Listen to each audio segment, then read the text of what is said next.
ഷൈൻ ടോം ചാക്കോ അറസ്റ്റിൽ. ലഹരി ഇടപാടുമായി ബന്ധപ്പെട്ട കേസിൽ ഇപ്പോൾ അറസ്റ്റിലായിരിക്കുന്നു. അത് ഡ്രഗ് ഡീലറുമായി പരിചയമുണ്ട്, ഇടപാടുകളുണ്ട് എന്ന തെളിവുകളുടെ അടിസ്ഥാനത്തിൽ കൂടിയാണ് ഈ നടപടിയെന്ന് മനസ്സിലാക്കുന്നുണ്ട്. ലഹരി പരിശോധനയ്ക്കിടെ ഇറങ്ങി ഓടിയ നടൻ ഒടുവിൽ പോലീസിന് മുന്നിൽ ഹാജരാകുമ്പോൾ അവിടെ അറസ്റ്റ് നടപടിയിലേക്ക് കടന്നിരിക്കുന്നു.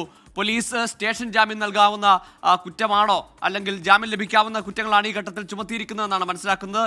എസ് ശ്യാംകുമാറുണ്ട് വിവരങ്ങളുമായി. ശ്യാം, ഇപ്പോൾ അറസ്റ്റ് രേഖപ്പെടുത്തി കഴിഞ്ഞോ?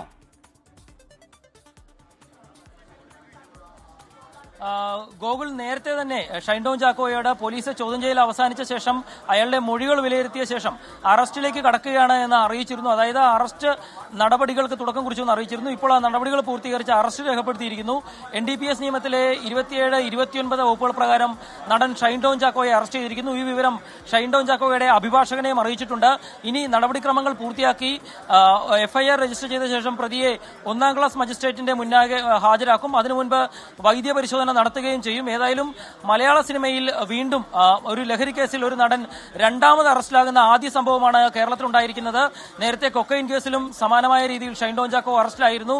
അതിന് പിന്നാലെയാണ് ഇപ്പോൾ പോലീസിനെ കണ്ട് പേടിച്ചൊളിച്ചോടി തമിഴ്നാട്ടിലെത്തിയ ഷൈൻ ടോം ചാക്കോ തിരിച്ച് വിളിച്ചു വരുത്തി പോലീസ് അറസ്റ്റ് രേഖപ്പെടുത്തിയിരിക്കുന്നത്. അതും ലഹരി ഇടപാടുമായി ബന്ധപ്പെട്ട് സാമ്പത്തിക ഇടപാടുകൾ നടത്തി, അത് സജീവമായി നടത്തിയ സാമ്പത്തിക ഇടപാടുകളുടെ രേഖകൾ പോലീസ് കണ്ടെത്തിയതോടെയാണ് ഷൈൻ ടോം ചാക്കോയുടെ അറസ്റ്റിലേക്ക് നടപടികൾ കടന്നത്.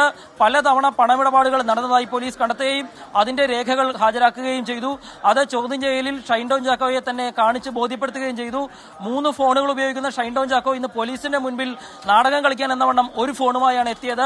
മറ്റു ഫോണുകൾ കൊണ്ടുവരാത്തത് എന്താ എന്ന ചോദ്യത്തിന് മറന്നുപോയി എന്ന ഒരു വിചിത്രമായ മറുപടി നൽകിയ ഷൈൻ ടോം ചാക്കോയ്ക്ക് മുന്നിൽ പോലീസ് മറക്കാതെ ഹാജരാക്കിയ തെളിവുകൾ, അത് ഈ ലഹരി ഇടപാട് നടത്തിയ തെളിവുകൾ ശേഖരിച്ച്, സാമ്പത്തിക ഇടപാടിന്റെ തെളിവുകൾ ശേഖരിച്ച് ഷൈൻ ടോം ചാക്കോയെ ചോദ്യം ചെയ്യുന്ന സമയത്ത് തന്നെ കാണിച്ച് ബോധ്യപ്പെടുത്തി.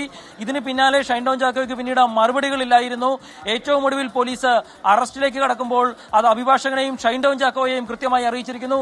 സുപ്രീം കോടതിയുടെ നടപടിക്രമങ്ങളെല്ലാം പാലിച്ചുകൊണ്ട് അറസ്റ്റ് രേഖപ്പെടുത്തുകയും ഷൈൻ ടോം ചാക്കോയെ വൈദ്യപരിശോധനയ്ക്ക് കൊണ്ടുപോവുകയും ചെയ്യുകയാണ് എന്നുള്ളതാണ് അല്പസമയം മുമ്പ് ഉന്നത ഉദ്യോഗസ്ഥർ, കൃത്യമായി പറഞ്ഞാൽ എറണാകുളം സെൻട്രൽ ACP മാധ്യമങ്ങളോട് പറഞ്ഞത്. അതിന്റെ നടപടിക്രമങ്ങൾ അവസാന ഘട്ടത്തിലാണ്. ഏതായാലും തെളിവുകളൊന്നുമില്ല എന്ന് പറഞ്ഞ് കൃത്യമായി ഷൈൻ ടോം ചാക്കോയെ വിളിച്ചു വരുത്തി ചോദ്യം ചെയ്ത് തെളിവുകൾ കൃത്യമായി കാണിച്ചു ബോധ്യപ്പെടുത്തി അറസ്റ്റ് ചെയ്ത കേരള പോലീസിന്റെ ഒരു ബ്രില്യൻസ് കൂടിയാണ് ഇന്നിവിടെ ഉണ്ടായിരിക്കുന്നത്.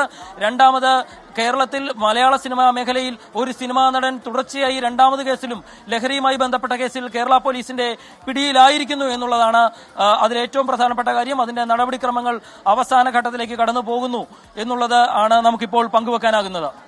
ശ്യാം, 10 വർഷത്തിനിടയിൽ 2ാം തവണയും ലഹരി കേസിൽ പിടിയിലാകുകയാണ്, അറസ്റ്റിലാവുകയാണ് ഷൈൻ ടോം ചാക്കോ.